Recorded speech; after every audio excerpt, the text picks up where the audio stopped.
Finally, after all of that order and chaos and all the Wayland that I've been playing, it's time to take a break and play some HB.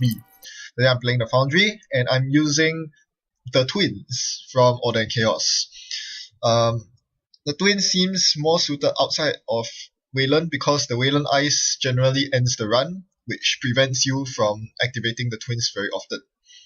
So the most effective way of using the Twins, there are two ways. Firstly, you want to combo it with ice that have on-encounter effects, such as the Grail Ice and Komainu, both of which gain extra subroutines onto their existing subroutines when the runner encounters that same piece of ice multiple times during the same run.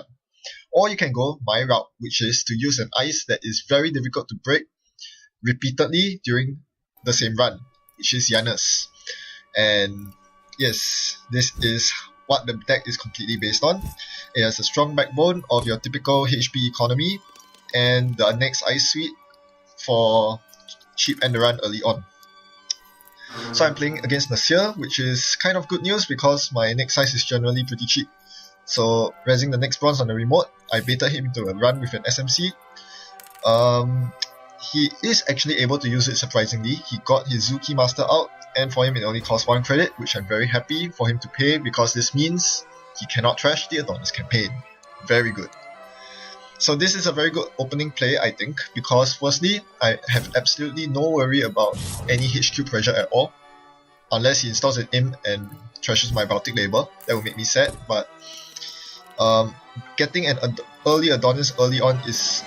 getting an early Adonis out is so huge because this deck is very money hungry.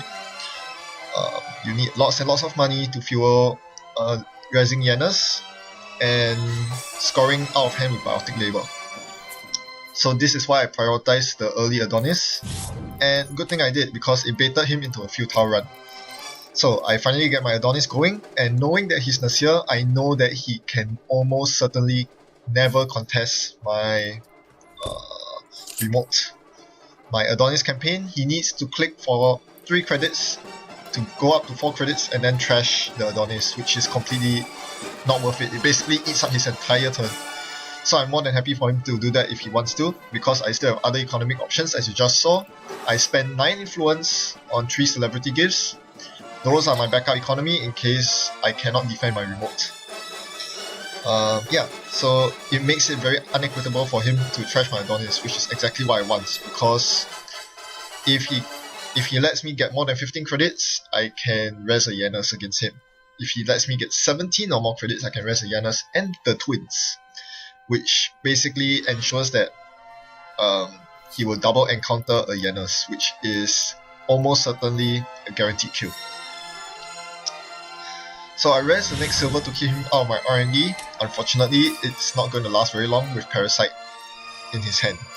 So yeah, next ice is very weak to Parasite, and there are lots and lots of decks running Parasites nowadays. So the next ice suite is not that good. However, I do have a Chronos project and a Baltic label in hand, and the necessary credits to score it. So I am waiting for a good opportunity to banish his Parasite, and he knows this as well. I showed him my hand with Celebrity Gifts, so he knows that I have the combo in hand.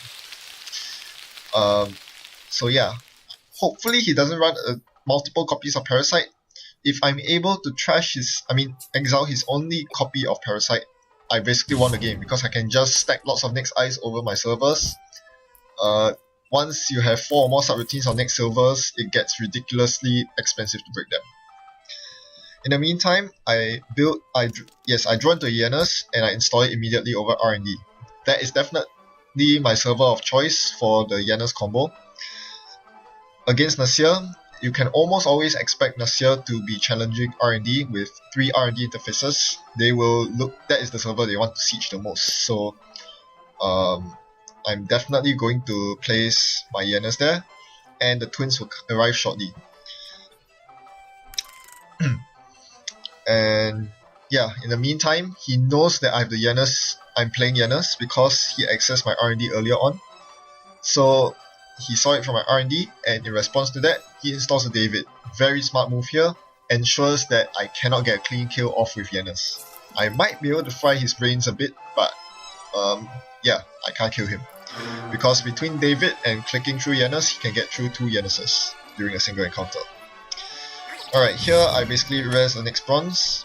Next bronze is much more palatable to res against Nasir than next silver because it's much more immune to parasites. So let's get the JANUS twins combo going. I install the twins on R&D, which should really deter him from running that server. Unless he really wants to take the brain damage to the face. And yeah, I begin securing my scoring remote because I much rather score agendas the normal way than to expend a biotic labor. Not because I have only 3 biotic labors in deck, more importantly, it's because using biotic labor will cost me 7 credits and bring me down to a credit level where I cannot res JANUS. This means that he can click through my Eli to access R&D and trash my twins, which is undesirable.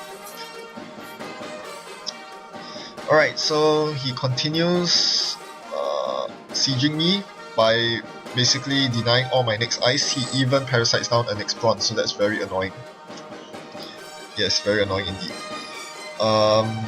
So seeing that his parasite is in his trash now, I think it's time to perform the killing blow. Feels a bit weird to want to score Chronos Project when there are only 5 cards in archives, or rather the runner's heap. But I felt that I was forced to do it at this point, because if he can recur parasites throughout the rest of the game, I'm not going to be able to defend any of my servers except R&D, which is a huge problem. So I basically exile his parasite, and I leave my R&D wide open. If he knows that I place a JANUS on R&D, he can easily run it and trash my twins. Which is fine by me, because I drew into a new copy of twins. This was one of the motivating factors as to why I decided to allow him to trash my twins like that, because I already have another one in hand. I can install it on R&D if he trashes the one on R&D. So now he makes a very cool play. He liberates his imp and goes on my HQ, trashing a very valuable ice in Eli. This is bad. I wanted that Eli on HQ. Eli is a very strong piece of ice against Nasir. Placing it on R&D or HQ will make it very strong, because it is not vulnerable to parasite. Basically forces his barrier breaker out, and if it is anything but Cerberus, he will have to get lots of credits just to run the Eli every time. So yeah, I'm not very happy about the fact that my Eli is in the trash. I really needed it. The imp was very, very disruptive to this game. I should have tried to install it. I should have installed it earlier. Yeah. So yeah, that's the HQ pressure of Nasir coming in, and he did a good job in denying that. So now I draw into Celebrity Gift, which I cannot use. I try to draw up so I can use my Celebrity Gift, and I draw into more agendas, which is really bad news. So here I can install the next silver, but I know that it's absolutely useless, because installing it will give him 3 free credits, which he can use to liberate his clone chip and bring out his parasite. That I don't want. So instead, I'm just going to keep my next silver, and here I do a very sneaky thing. I trash my Vitruvius into archives. Knowing that HQ is much more susceptible to running than archives, I'm going to stash my agendas where it's safer to do so. In the meantime, he trashes my one of my copies of the twins with Imp, which I'm happy for him to do, because I have a second copy of it in my hand, along with the third copy on R&D. So the twins are everywhere. Yes, they are triplets, and they are spawning like rabbits. So here I bait him to running my hand. Not a very smart move, but I haven't drawn into any ice, which is really annoying. So I'm telling him, hey, the 1 in 5 agenda is in my hand. Are you going to run 4 times during your turn? Looks like he is. If he accesses any card, he can't do anything, because he's only on 1 credit. He can't even trash the twins, let alone my Jackson Howard. And unluckily for him, he did not manage to find my ABT. So over to my turn, I mandatory draw into another ABT. Now this is horrible. I'm getting agenda flooded, but thank goodness I have Jackson Howard. Looks like he will save the day. I draw it with Jackson, and I don't have enough clicks to use a Celebrity Gift, so Here, I don't really want to install anything because I want to trash both ABTs into the trash to Jackson them later. I cannot install the ABT in the remote even though he's only on 2 credits. He can easily get past my double next bronze, which is on my remote, with data sucker tokens. So then we continue grinding on the game. There's not much to do here, so I basically fast forward it. There's nothing much to see rather.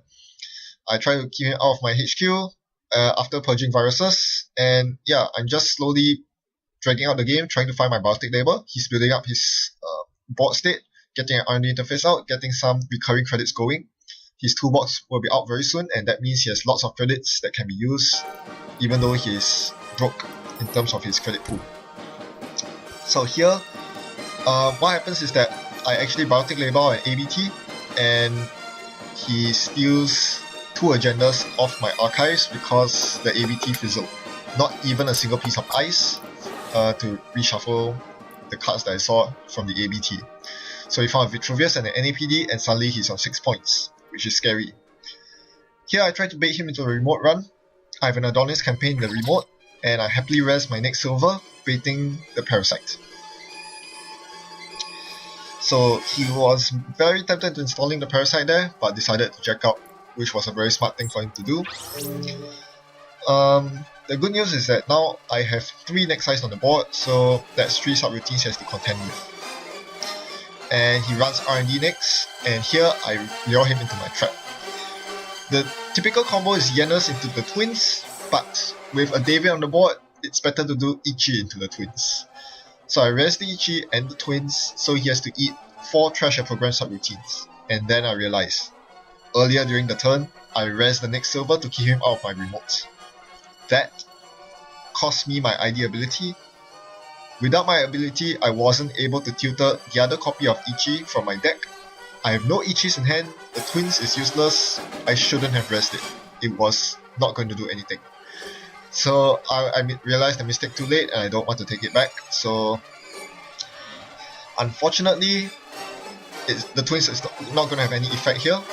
The only thing that it can do is to deter him from continuing on with the run. I'm sure he's smart enough to know that there's nothing to be afraid of. So here, he uses his clone chip to install a Parasite, which is very questionable play. I'm not sure why he did this, and he chose not to click through the Eli. So I got to trash 2 of his programs. And the trace was irrelevant because he has a toolbox installed. There's no way I'm going to try to make him lose the trace. So, very interestingly, he did not click through the Ichi because he wanted to save the clicks to click through the Eli. So, with that happening, he will access my R&D, 2 cards, he sees no agendas. Well, lucky for me, my twins is gone, but I have another one in hand, so no worries. I continue fast forwarding this video because, once again, it becomes a grind fest at this point. He tries to secure his board state, he draws more cards, gets more R&D interfaces and clone chips out. Meanwhile, I try to draw more cards, finding more ice, but no Baltic labels. I really need 2 Baltic labels to win the game. There's no way I can securely score in the server. I can try to bluff an agenda. The only agenda I have though is Gila Hands, and that's not going to help me because I need a 2-point agenda, not a 1-pointer. So I just continue beefing up my remote server.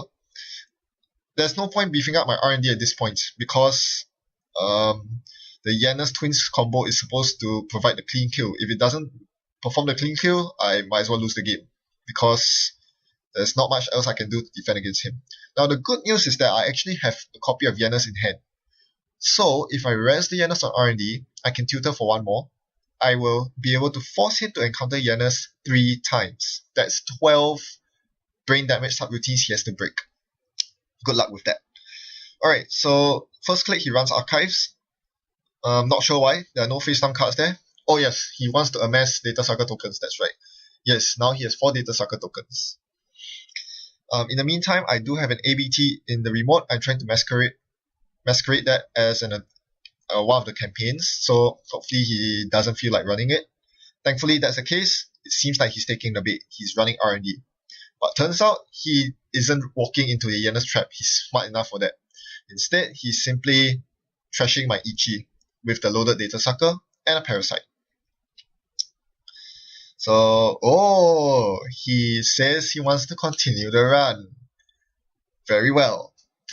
Trap, baited, laid, and set. JANUS has been razzed. I'm giving him a lot of credits here. That's the bad news. Because he's Nasir, he gets 15 credits. The good news is, he needs to break 12 brain damage subroutines. Of course, he doesn't know this yet. Soon he'll realize that there's no way for him to win. Or is there? I started thinking of all the possible ways he can win. After all, he has an SMC out. And turns out there are quite a lot of ways he can win, especially because he has Nasir credits.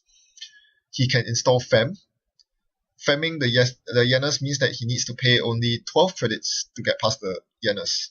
Of course, he'll have to pay 9 credits to install the Fem in the first place, but I'm quite sure he can bypass at least bypass JANUS at least 2 times, so he will definitely not flatline if he has a Fem in his deck.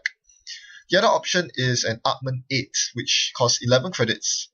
He will be able to break a couple of subroutines with that. I think it should be enough to prevent him from flatlining as well, and the worst thing is, from that point onwards, he can break JANUS for 4 credits per run. And yeah, as I kept thinking about it, I realized that there were so many ways for him to get past JANUS as Shaper. Of course, needless to say, the most obvious way to get past JANUS is to tutor David with clone chip. The thing is, he only has 1 clone chip, so he can only break 3 of the 12 JANUS subroutines. He has 2 clicks left, so he can break another 2 more clicks. That's not enough. But with SMC, he can tutor, as I said, the Artman or the Fem as the solution that will save his bacon. So what he's going to do here, he tells me what he's going to do in the chat box. He wants to pay for SMC with 2 credits, which leaves him 3 credits, and these 3 credits can be used to get Deus Ex out. Of course, Deus Ex. That's the most obvious solution to JANUS. It's in Shaper, and it's so good because unlike David, it breaks 4 subroutines. So the moment I saw the Deus Ex, I knew that I was done for. There is no way he's getting flatlined even with 3 JANUSes because he still has a clone chip to retrieve his Deus Ex. I forced him to encounter JANUS a second time, and he pulls. I'm quite sure he pulls out his Deus Ex at this point, and we have a little debate on it. I believe you can use Deus Ex. I mean, you can use the paid ability on clone chip and SMC after encountering an ice. He insists that that's not the case, but I'm quite sure from my interpretation of the rules, you can tutor Deus Ex during an encounter. So because of that, he's able to tutor the Deus Ex, break the other 4 subroutines, and with the last 4 subroutines, he's just going to take 4 brain damage, which leaves him down to 1 card. And he has still 2 clicks left to click through the Eli. And with all of his credits, note that he didn't have to spend too many credits in using his recurring Deus Exes. He can pull out all his R&D interfaces. He has 3 R&D interfaces out. He basically wins the game from there. So yeah, that was the game. What can I say? The only through playing this game did I realize that the JANUS Twins plan is not as strong as I initially thought. I'm not sure about you, but initially I thought this was a brilliant combo that would work wonders, especially if the runner wasn't playing aggressively enough and didn't see the JANUS in my deck. It could easily lead to an easy flatline due to the sheer surprise factor. Unfortunately, this game just solidifies how powerful Shapers are in the current meta. They can easily tutor up a solution even when ambushed with such a nasty combo. Whereas with Criminals and Anarchs, they rarely ever have 2 copies of David or 2 copies of Fairy out on the table at the same time, which renders them very vulnerable to JANUS. Double JANUS, triple JANUS. Even if they can click through it and survive, they will be left more or less brain dead. And when the runner is forced to start every turn with 0 or 1 cards in hand for the rest of the game, the possible power plays and surprises they can pull on you is greatly reduced, which makes it all the more easier to score your way to victory. Unfortunately, Shapers are too good. Thanks for watching. Happy net running. Goodbye.